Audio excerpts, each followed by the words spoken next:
Magandang araw sa inyo mga guys, kumusta? Yun mga guys, dito tayo nagbabalik muli. Ngayong araw na to mga guys, ay mayroon lang akong i-share sa inyo.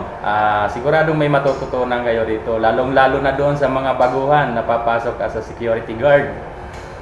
Panoorin mo ito. Alam nyo ba mga guys na ang isang security guard kapag on duty ay bawal na bawal makipagkwentuhan, makipagchismisan. Bakit?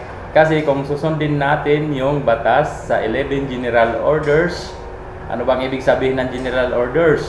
Yan po ay pangkalahatang atas. JO number 7, tutok to no one except the line of duty. Ibig sabihin nun mga guys, tayo ay makikipag-usap lamang kung kinakailangan. Hindi tayo po pwedeng makipagkwentuhan, makipagchismisan. Kapag may nagtanong sa atin, po pwede yun kapag importante.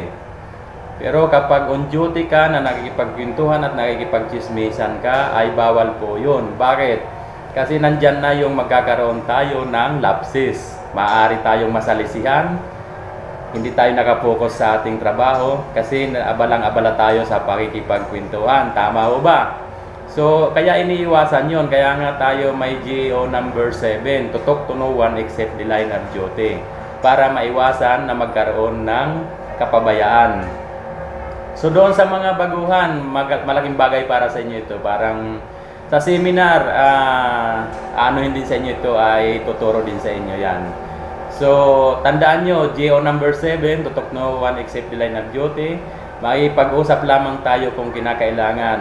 Kapag on duty, bawal na bawal tayo dyan. Makipag-usap, makipagchismisan, makipagkwentuhan. Sasagot lamang tayo kapag tinatanong at kung kinakailangan. So yun, maraming salamat mga guys.